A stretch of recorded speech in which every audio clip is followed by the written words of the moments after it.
those religious groups to actually now confirm that Nigeria is an Islamic state. And let me tell you something that people don't know. This thing was caused by the British between 1900 and 1960. They knew that they cannot govern the North except they allowed them to practice their religion, and they were using their religious leader to basically govern them. It is called indirect rule. Immediately after independence, 1960, the British knew that they shouldn't have forged these two people together. They know. But because they want to achieve the divide and rule and to be able to conquer and take our resources and steal whatever they want to steal over the years, they merged these two people together. They could not govern the North and South under one religious or administrative administration. They know. So, they're not independent and match you people to work together. That was why the 1960 coup started. That was how the Civil War started. Now, 86, Babangida came with OIC stuff, trying to Islamize us. It didn't work. In 2000, when 1999-2000, when Obasanjo came, he permitted them to start practicing Sharia. Today now, they want to consolidate it. Once you remove that person, all of us, whether you are Hausa, Igbo, Yoruba, Jukun, the Christian, traditional, you are now under the law, the Islamic law, because they put it in the constitution. In fact, listening to the member that was representing Ahada East, Abu Anudua Federal Constituency, River State, I want to get his words. He said personal matters that was envisaged, he says, by the people who drafted this constitution. And I want to quote him. The implication is, if the word personal is removed, Islamic law would have broader implications. The word personal was put there for a reason. Let's talk a bit about this whole conversation about Islamizing the country with our population and our dynamics. You know, is it possible that someone can sneak this in at some point and force all of us under some sort of... In April 2001, Rafu Wazlike, the leader of the movement for the actualization of the sovereign state of Biafra, myself, visited the United States. I traveled from Boston to New Jersey to meet him. I listened to him attentively. I still remember him bragging about how he will return to Nigeria and stop the flow of crude oil from the south to the north. I regret I did not get a chance to interview him. On July 9, 2001, Chukwuemeka Odumegwu visited Boston as part of a worldwide tour to find the person he will hand over the baton to. During that trip, I interviewed him.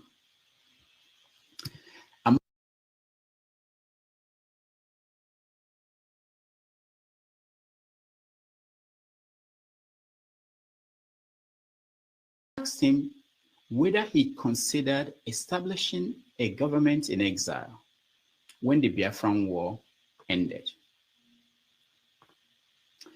In March of 2014, I first interviewed Nnamdi Kanu, the leader of IPOB. In that interview, he made his now famous declaration. If we can broadcast so that the whole world can hear us every blessed day, if we are in over 70 countries around the world with over 5 million listeners, there is nothing we cannot do. This time around, things are very, very different, believe you me. Very, very different, and very soon the world will hear about it. Because the only language that people in the zoo understand is the language of violence and force. After all, that very contraption was put together by Freddy Lugard by force. That's one thing people don't understand, that Lugard killed people to bring Nigeria together. And the killing of people to disintegrate the zoo shouldn't come to anybody as a surprise. Our promise is very simple. If they fail to give us Biafra, Somalia will look like a paradise compared to what will happen to that zoo. It is a promise, it is a pledge, and it's also a threat to them. They must understand this, that we've had enough of this nonsense. These criminals cannot be stealing money belonging to everybody. I've since interviewed Nnamdi Kanu twice, including this sit-down in New York City in June of 2019. This question all the time. When we meet dignitaries and officials and government and functionaries all over the world, they always ask us, are you sure there are Biafrans in America? I had a meeting in DC, and I said yes. They said, but we don't know them. Who are they? So it is very, very important that the people you claim you are fighting for actually come out to say that you are fighting for them. I cannot go to see the US government without being introduced by our people. So for me to make my contact official or what we are doing official with the US government, we need our people to come out in solidarity on the 3rd of July of next year to say that yes, we have given IPOB the mandate to speak on our behalf. So that is what that very much represents in essence. And since Nnamdi Kanu's kidnapping in Kenya and rendition to Nigeria on June 27, 2021, our next guest has assumed the leadership of the Biafra movement from Helsinki, Finland. Some say he has taken the movement in a different direction. On December 2nd, 2024, he plans to declare once again the Republic of Biafra. Today, I'm pleased to welcome to the show Mazi Simon Ekpa, the Prime Minister of the Biafra Republic government in exile. Mazi Simon, welcome to the show. Good afternoon, good evening, Mr. Rudolph, Dr. Rudolph. Thank you for inviting me today. Thank you so much. We appreciate you, and we're happy to have you today. Let me get first the elephant in the room out of the way, which is that when you put out the notice that you were coming on the show, a lot of your people were against you coming. They said things like that you shouldn't come here to grace this platform, that I'm a nefulefu, that I felt that they must love you so much. They are protecting you from what? Well, these are people who have gone through a lot, and because you, as a Biafran, and I believe that if Biafra become an independent state today, you cannot be, ostracized from being a Biafran, right? So Yeah. automatically you fall into Biafra. So, and for people like you that have platforms, which should be in the forefront of this freedom movement, and you are not doing enough according to them. So they believe that, I shouldn't come here. But, as a leader, I think differently, and I make decisions differently. So I am here also for their best interest. It is because we need to, we have somehow our outreach using our media, and it is time, I believe, we should also embrace other media platforms that have not been preaching Biafra. So I think my coming here today is for their best interest as well, and that's what makes me a leader. So I think differently from them. So it is very important that when those are agitating that I shouldn't come here, I will explain to them later on why it is important that I'm here. And then also, I'm going to be extending my hands of fellowship and open arm to every other despised media platform. I want to be there. So, because it is the right time to talk to people who may have seen our agitation on liberation of Biafra differently, so they need to be educated. So it is important that I'm here to talk to different audience. Thank you. Thank you so much. On my part, I also have to say that when I put out that you were coming, a lot of people felt that I shouldn't bring you here. So I have the same pressure that you have from my own people. But I think my job is to facilitate conversation across every platform, different groups. It doesn't mean that we have to only facilitate conversation with people we agreed with. All right, let's get into that. Something happened in America last Tuesday. There was an election and Trump won. I know that you are in support of Trump. And how do you feel about the outcome of that election? Very, very happy because, as a matter of fact, I was among international politicians to openly and publicly endorse Donald Trump election. So I'm happy. He needed to come and save the world. Now, before I go in deep into that, how do you think it's going to help your quest for Biafra? Well, the United States has a very important role to play in global peace. And what Biafra is doing today is to bring peace and restore stability in Sahel region. So I believe that it is for the interest of America, it is for the interest of the West, and at the same time for Biafra and African interest. So I believe that the foreign policy of Donald Trump will facilitate the restoration of peace and stability in the Sahel by listening to Biafra people. Now, there's this story that came out, I think 2 days ago, that the chief of staff of Donald Trump, incoming president, Susie Wiles, that she worked for the Biafra movement as a lobbyist in Washington, D.C. Is that true? Well, in 2019, I just joined the Biafra movement. So what I would say is that it is a good thing for the fact that we have somebody who already have idea and knowledge about the plight of the Biafra people. She may not be currently representing Biafra, but at least she has been educated, and she once, was in forefront of educating the policymakers in the United States. So it's a very good plus to the Biafra cause. All right. So, but you don't know whether she's currently on your own group, whether you are paying. It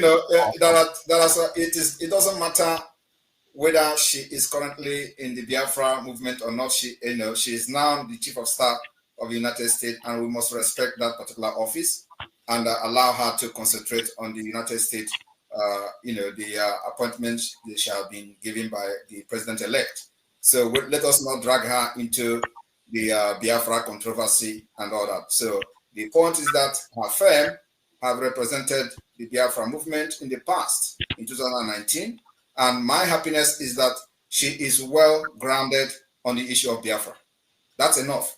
Okay, good. Yeah. Now let's go straight to what is happening on December the 2nd. What are you planning to do? Well, Dr. Rudolph, Biafra has come a very long way, and everybody has their way of agitating and pushing the movement for the freedom of Biafra. You will agree with me that Nigeria is not working. Nigeria will never work. And so what we try to do is to bring alternative to our people. And it is the Biafra people first, before any other Nigerian. So we are moving Biafra people forward, securing their future. And the only way to do that is that we need a separate independent state where we can govern ourselves the way we want. And where we can put a policy that will help our people to develop and compete among nations. So in Nigeria, that opportunity is not possible. In Nigeria, the innovativeness of the Biafra people and their career are getting killed by the Nigeria system. So we need a better system and a different system entirely that will allow our people to develop themselves and compete among nations. So what we're doing in Finland is a part of the generating a document, a legal document, which is going to be a base for the pursuit for the recognition of independent state of Biafra to be recognized as a sovereign state. So that's what we plan to do. And you know that we have been conducting self-referendum, which is still ongoing. It's going to end on the 28th of November. And this self-referendum, as of today, has recorded over 50 million votes. It is both online voting and physical voting. So, so far, from the record we have from the official that are responsible, we have, recorded over 50 million votes. So this vote now will be one of the legal ground to give the Biafra government in exile and the de facto government a mandate to restore the lost sovereign state of Biafra. Just like every other nation have done it in the past. For example, Lithuania and co have one time lost their sovereignty. So Biafra also lost their sovereignty to Nigeria state by force, by the barrels of the gun. So today we are here to restore it. And what is happening in Finland is not declaration of Biafra, but declaration of the restoration of independence of Biafra, because Biafra has been declared and recognized in 1967, by and recognized by different countries. So that sovereignty were forcefully, lost, and Nigeria took it back. So we are here to restore it back, because after that war, nothing has changed. Actually, the reason for the war has escalated, and the issue and the cases are completely different today, worse than what it were before the war. Okay. Referendum. You said the results are showing. What are the results? What are they showing? How many? Like I said, it is not yet conclusive. They've not opened the envelope. But we know from the record that it is over 50 million. People in Nigeria, how did they vote? We have been posting the videos of the voting. One thing that people don't know is that, first of all, I would like to educate those who may have not paid attention because of propaganda of the Nigerian media and those pushing it. Biafra today has a de facto government, functioning de facto government in the homeland. And in this de facto government, we have 40 United States of Biafra. In this 40 United States of Biafra, each state has 15 counties. In each county, you have 5 districts. In each state, we have 75 districts. And in this district, we have head of district. In these counties, we have head of county. And then we have, in this state, we have the administrator, which is equivalent to governor. So this is what a lot of people don't actually know. So when they see the result of our activities in Biafra land, they are surprised and shocked how Simon Ekpa is doing this from Finland, because we control the Biafra land from grassroots. So the government is already in the grassroots. So every community knows who is their county leader. Every county knows who is their county leader and who are the executive in the counties. And so with this particular structure, we are able to conduct this referendum, and people are fiscally voting. And of course, it may also shock you that the reason we have succeeded so far in the civil disobedience is also because of the structure, the strong grassroots structure that we have, which Nigeria, know, but of course they don't want to tell the other citizens who are available to understand why every effort to stop the sit-at-home has failed. They tell you it is because people are getting killed and stuff like that. It's a lie. It's because we have a very structure, from the grassroots. All right, we are going to get into the sit-at-home and everything else, but explain this for me. Let me understand. So the administrators in 40 states in Biafra land today. Yes, there are 40 administrators that are in each state. There are 15 county head. In each county, there are 5 district head, and there are other, the chain of leadership and all that from the state down to the district level. Do these people interact with people? Do they know them? Of course. They are completely in charge of Biafra land. That's what is going on. So if I call Ebonyi State now, I can get the names of people. You may not get the name of anybody in Ebonyi State unless you are into the struggle. Okay. So what about people who are not into the struggle? How did they vote? Well, those who are not into the struggle are not necessarily going to vote. These are the people, the few percentage of the people making noise on social media. But those who are in the struggle are voting massively. If you look at the videos we are posted on social media, you will see crowd that will shock you. Yeah, even more organized and better organized than Nigeria election. You can agree with me if you have come across.